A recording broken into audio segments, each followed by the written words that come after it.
जय हिंद दोस्तों। तो आज की इस लेक्चर सीरीज में हम लोग देखेंगे मैग्नेटिक इफेक्ट ऑफ करंट। पिछले लेक्चर में हम लोग इलेक्ट्रिसिटी ऑफ करंट ख़त्म कर चुके थे। तो आज एक नया चैप्टर जो कि मैग्नेटिक इफेक्ट ऑफ करंट है उसी चैप्टर को देखेंगे। तो सबसे पहले मैग्नेटिक इफेक्ट ऑफ करंट, किसी भी करंट पे जो मैग्नेटिक इफेक्ट पड़ती है उस चीज़ को जो हम स्टडी करते हैं वो इसी चैप्टर में करेंगे, मैग्नेटिक इफेक्ट ऑफ करंट वाले चैप्टर में।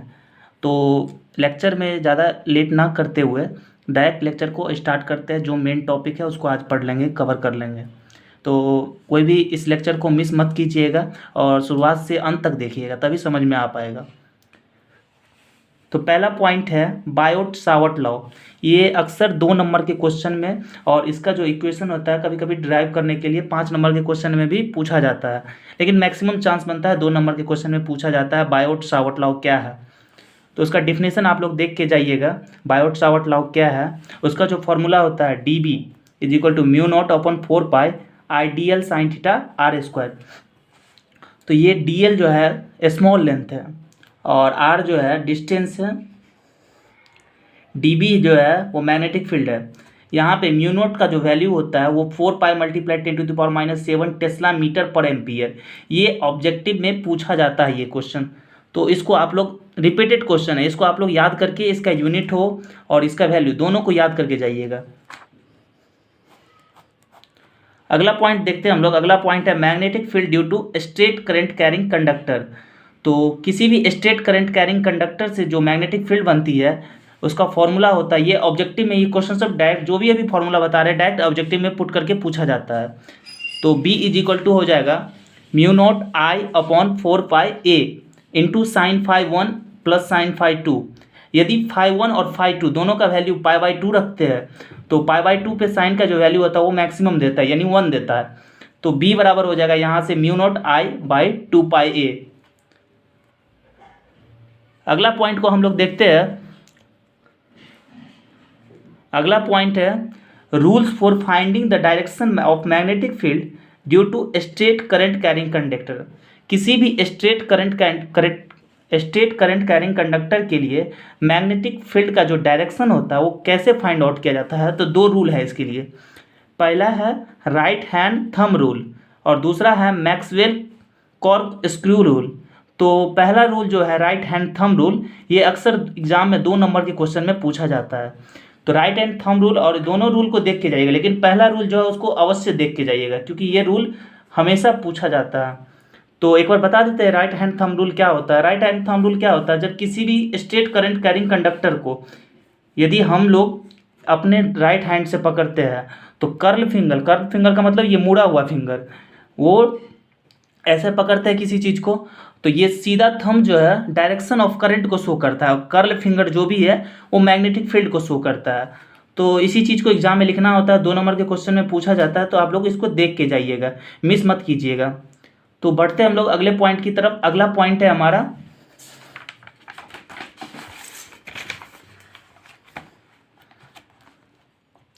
पॉइंट नंबर 4 को देखते हैं। अगला पॉइंट है magnetic field of a circular current loop. जब सर्कुलर करंट लूप हो तो मैग्नेटिक फील्ड का डायरेक्शन और उसका मैग्नीट्यूड होता है वो कैसे निकालते हैं। तो पहला होता है उसका फॉर्मूला। इसका डेरिवेशन सब जो है 5 नंबर के क्वेश्चन में डायरेक्ट पूछ दिया जाता है। यदि आप डेरिवेशन इसका नहीं देख के जाते हैं तो आप फंस सकते हैं वहाँ पे। इसीलिए मैं यहाँ पे कम समय में शॉर्ट नोट्स प्रोवाइड करवा रहा हूँ आप लोगों को। यदि आप लोग कमेंट करते हैं तो इसका डेरिवेशन भी अपलोड कर दूंगा, क्योंकि समय कम है इसीलिए क्रैश कोर्स के तौर पे ये आप लोगों को काम आएगा। और डेरिवेशन आप खुद से देख के जाइएगा, लेकिन एक बार जो भी पढ़ चुका है उसको समझने में दिक्कत नहीं होगा। तो फॉर्मूला बनती है यहाँ से B = μ0I/2A। ये मॉडल सेट में भी पूछा गया क्वेश्चन है कि सर्कुलर रूप में करंट का मैग्नेटिक फील्ड जो होता है B = होता है μ0I/2A। इसीलिए आप लोग गलती मत कीजिएगा। एक्सियल पॉइंट पे जो होता है डिस्टेंस r जो होती है सेंटर से r डिस्टेंस पे जो होती है एक्सियल पॉइंट पे, वो मैग्नेटिक फील्ड जो बनती है उसका वैल्यू होता है B = μ0I/2RA² प्लस A² का होल टू द पावर 3/2। ये ऑब्जेक्टिव अक्सर पूछा जाता है। ये ऑब्जेक्टिव तो नहीं देखे अभी तक, लेकिन ये ऑब्जेक्टिव पूछा जाता है, इसीलिए देख के जाइएगा आप लोग। अगले पॉइंट की तरफ बढ़ते हैं। अगला पॉइंट है rules for finding the direction of magnetic field due to circular current loop. Circular current loop में कैसे डायरेक्शन को फाइंड आउट किया जाता है, तो वो भी दो रूल से फाइंड आउट किया जाता है। पहला राइट हैंड थंब रूल और दूसरा क्लॉक रूल। तो राइट हैंड थंब रूल को तो आप लोग अवश्य देख के जाइएगा कि क्या होता है राइट हैंड थंब रूल। अगला पॉइंट की तरफ बढ़ते हैं। अगला पॉइंट है एम्पियर सर्किटल लॉ। तो एम्पियर सर्किटल लॉ क्या कहता है, एक बार देखते हैं। एम्पियर सर्किटल लॉ से 2 नंबर का शॉर्ट नोट्स पूछा जाता है। तो एम्पियर सर्किटल लॉ जो होता है वो क्या होता है, close integration of B vector dot D L vector is equal to mu naught times of I. इसका ये फॉर्मूला होता है। और यहाँ पे बी एल का जो इंटीग्रेशन हम करेंगे तो B L is equal to direct हो जाएगा म्यू नॉट इंटू आई के बराबर। तो एम्पियर सर्किटल लॉ का डेफिनेशन शॉर्ट नोट्स के तौर पे आप लोग देख के जाइएगा, 2 नंबर के क्वेश्चन में ये पूछा जाता है। अगले पॉइंट की तरफ हम लोग बढ़ते हैं।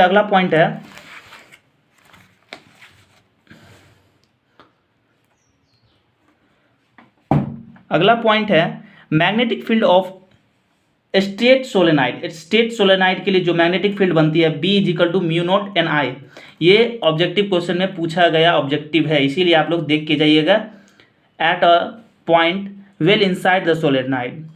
इनसाइड द सोलेनाइड के लिए ये फॉर्मूला होती है, और the centre end of the solenoid के लिए जो होता है 1/2 म्यू नॉट आई। दोनों फार्मूला को आप लोग देख के जाइएगा। अगला पॉइंट है magnetic field of toroidal solenoid. तो टॉरॉयडल आप लोग पूछिएगा टॉरॉयडल सोलेनाइड क्या होता है, तो लेक्चर ज़्यादा लंबा हो जाएगा, इसीलिए एक बार मैं पहले कवर कराते चला जा रहा हूँ। यदि आप लोग कोई दिक्कत होता है इसमें तो आप लोग कमेंट कीजिएगा, तो एक सेपरेट वीडियो लाऊंगा जिसमें जो पॉइंट आप लोग को दिक्कत हो रही है तो उसका लेक्चर बना दूंगा। तो टॉरॉयडल सोलेनाइड के लिए जो मैग्नेटिक फील्ड होती है B is equal to mu naught N I. ये ऑब्जेक्टिव में पूछा जाता है इस टाइप का question.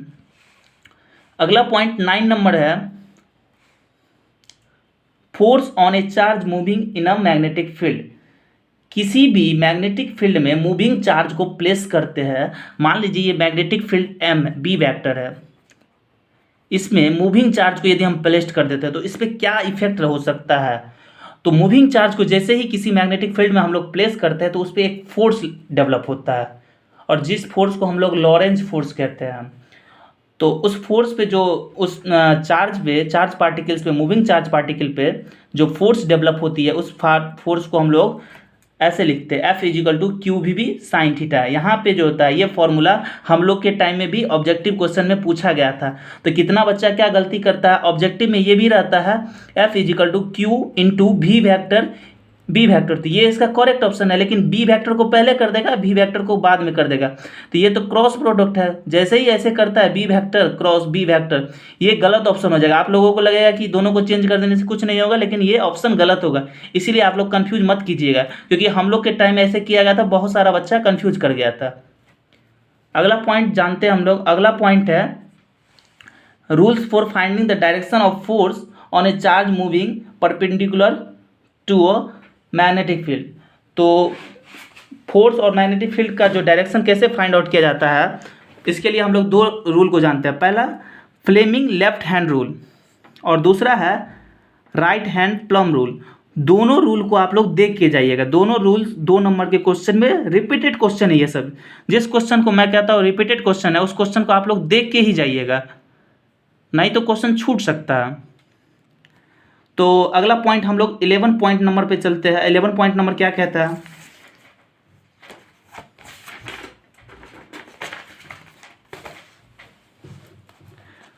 Point number 11 the SI unit of magnetic field.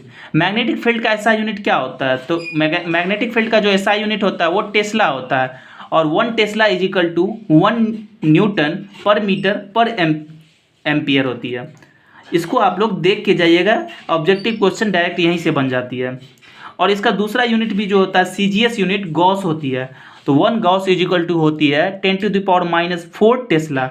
ये भी याद करके जाइएगा। ऑब्जेक्टिव में ये सब मान लीजिए कि ये पूछ देता है तो आप तो कहीं से याद रहेगा तभी बन पाएगा, नहीं तो इसका कोई दूसरा ऑप्शन नहीं है। इसीलिए 1 gauss is equal to 10⁻⁴ tesla. ये छोटा छोटा पॉइंट जो है हम नोट कर दिए हैं, आप लोग इसको देख के जाइएगा 2 बार 3 बार।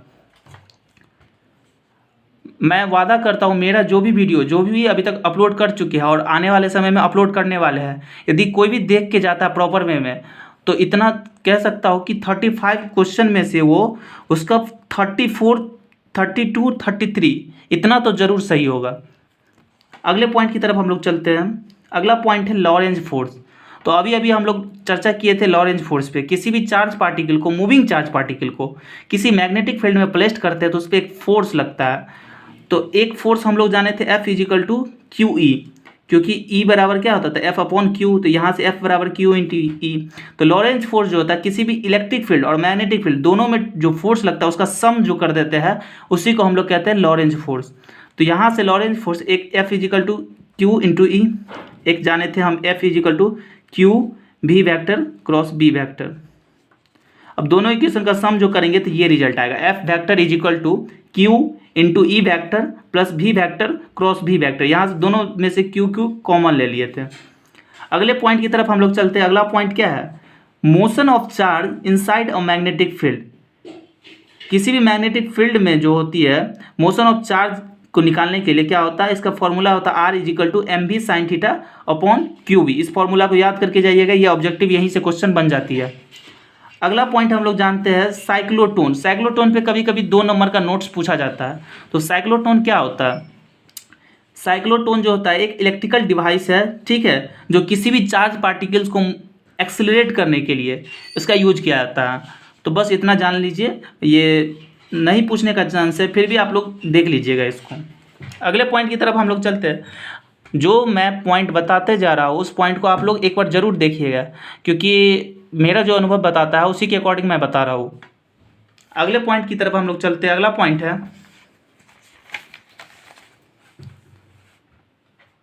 अगला पॉइंट है force on A current carrying conductor in a magnetic field. किसी भी मैग्नेटिक फील्ड में वो तो मूविंग चार्ज पार्टिकल्स के तौर पे फोर्स निकाल देते हैं हम चार्ज के टर्म में। अब इलेक्ट्रिक करंट के टर्म में हमको यदि फोर्स डिफाइन करना है तो उसका फॉर्मूला हो जाएगा F is equal to I L B sine theta. यहाँ पे I जो है इसको यदि हम क्रॉस प्रोडक्ट के टर्म में लिखते हैं तो इस तरीका से लिखते हैं। ये ऑब्जेक्टिव रिपीटेड ऑब्जेक्टिव है, इसको देख के जाइएगा। यहाँ पे बी वैक्टर को पहले और एल वैक्टर को बाद में लिखने का गलती मत कीजिएगा। यदि ऑप्शन में दिया है तो आप सतर्क हो जाइएगा, क्योंकि आपको फंसाने के लिए इस टाइप का ऑप्शन दिया जाता है। पॉइंट नंबर 16 को देखते हैं हम लोग। Torque on current carrying coil in a magnetic field. किसी भी मैग्नेटिक फील्ड में जो होता है टॉर्क कैसे निकालते हैं? जैसे ही उस पर फोर्स लगता है तो फोर्स लगने के साथ क्या होता है, एक टॉर्क भी बनता है। तो टॉर्क का जो फॉर्मूला होता है एन आई बी ए साइन थीटा। यहाँ पे जो है हम क्या किए थे, एन आई ए को एम सपोज कर लिया है, तो टॉर्क का फॉर्मूला हो जाएगा एम बी साइन थीटा। ये ऑप्शन में इस टाइप का ऑप्शन दिया रहेगा, torque is equal to M vector cross B vector. यहाँ पे एन जो है नंबर ऑफ टर्न्स है, किसी भी कॉइल में नंबर ऑफ जितना टर्न्स रहेगा उसी को हम लोग क्या कहते हैं, एन से इंडिकेट करते हैं।